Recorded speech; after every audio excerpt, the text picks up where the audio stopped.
Welcome to our International Faculty and Scholar podcast series at Arizona State University, where we highlight the stories of visiting scholars, researchers, and faculty from around the world.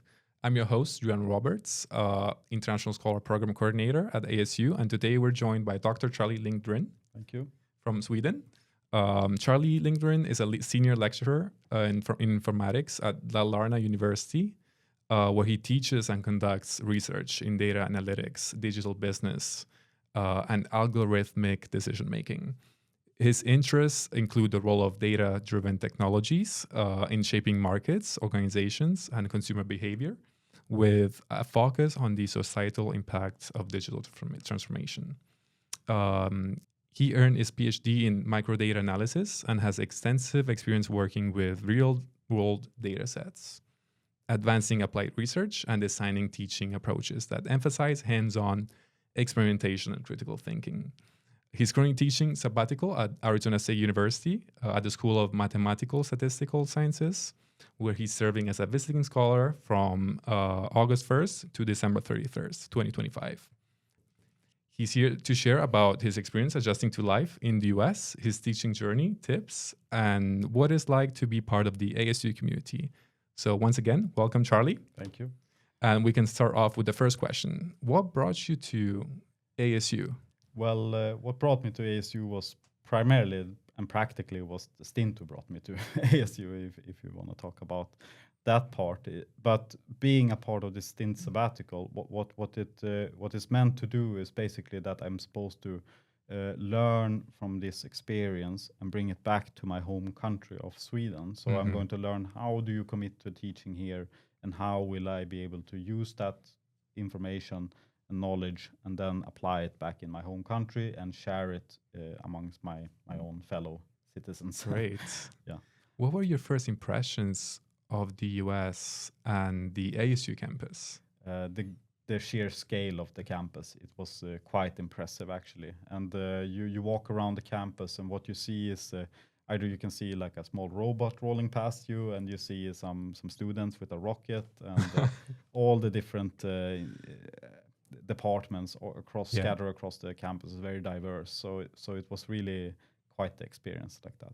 Yeah. So you talked a lot about the scale and the size of the university, of the campus. Yeah.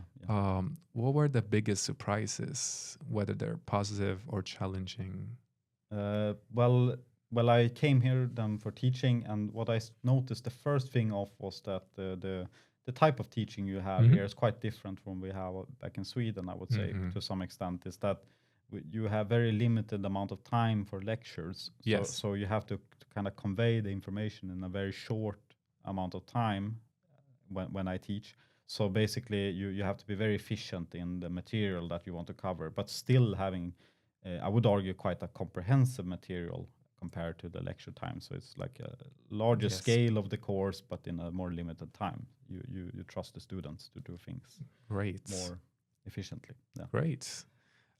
So what has been rewarding so far, and what are you looking forward to accomplish in your final month?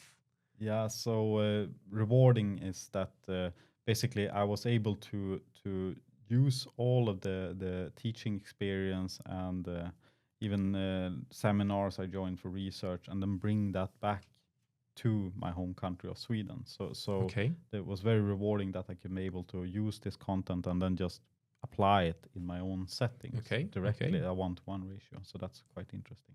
And what were your expectations before you came to the US? So when I came here to the US, because I've been to the US multiple times. I've been to California and been to New York and so on. But of course I came there for leisure, but now I came here for work. And actually I was expecting a breakneck speed of like work culture, and that you might be like burnt out from all this tough teaching. But in all honesty, that's not really what I faced here in the US. I felt it was more, it wasn't relaxed really. It was more energetic, I would say. But I also taught in Asia and in Europe, and then of course there you have a lot of work. So absolutely, yes. So it's that thing was quite surprising to me actually. Absolutely. Yeah. Was there a moment early on that made you feel welcome or confused? Well, the first thing that happened when I landed in the US late in the evening was that my neighbors popped up at my door, knocked, and then they said, "Let's go to IKEA. You're gonna buy furniture." As a Swede, you become kind of stunned by that because you don't have random people just knocking your doors like that too often. I would say it's not a cultural thing. I think so. The openness here of people and how they kind of are more energetic in some way, more open and more direct is quite surprising to me. Even I have been there before, but it's on a different scale, I would say. Great. Yeah.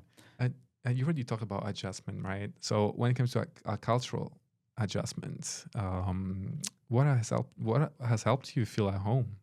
Well, the simplest thing is that I need to get in some kind of routine. So once you key in that, and I've been to other countries as well across the world, and once you can find that routine of a place, generally, and then you get to know the area more well, eventually it will be your second home in some sense. So so once you have that in place, you will feel right at home, I would say. That's a great piece of advice, I think. Yeah, but going back to Sweden, I will have to adjust to the cold again. It's a gradual change back to that. Are you ready for that? No, I'm not. I will. It's gonna be tough, you know. Yeah, you got it. You used it. Yeah, sweet. Yeah. Have you experienced culture shock? And if yes, how did you cope with it?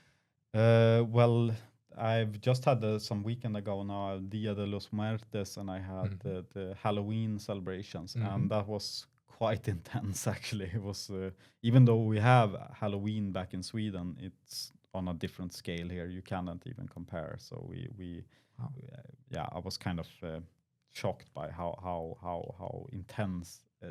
Like you crank it up like 100% from what we have back in Sweden here. You know, so it's a lot more overwhelming. It is, and a lot of effort put into it, I would say. Yeah. A lot of effort, definitely a lot of effort. Definitely. Not just on people. No.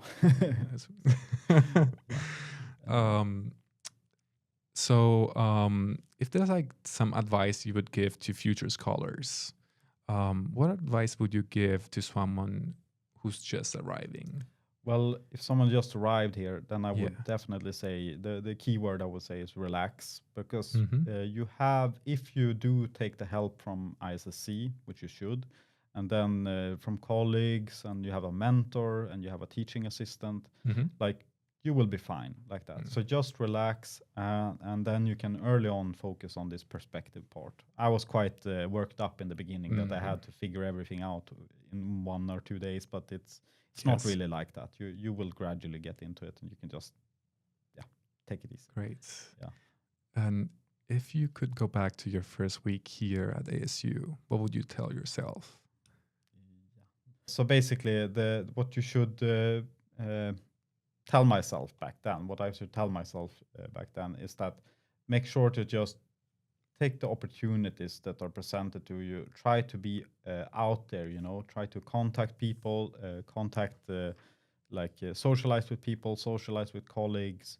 Because if you do choose to just be efficient and stay in your own corner, you will be in your own corner. So you should be able to reach out to people. So this is something that you really need to do here. Otherwise, you will be, even though there's a lot of people in the US, you will still be isolated, I would say. So make sure to get yourself out there. Yeah. Great. Yeah. Thank you for joining us today, Charlie. Yeah, it was a real pleasure. Same. And thank you to those ones who follow us. We'll see you at our next episode. Take care, everyone.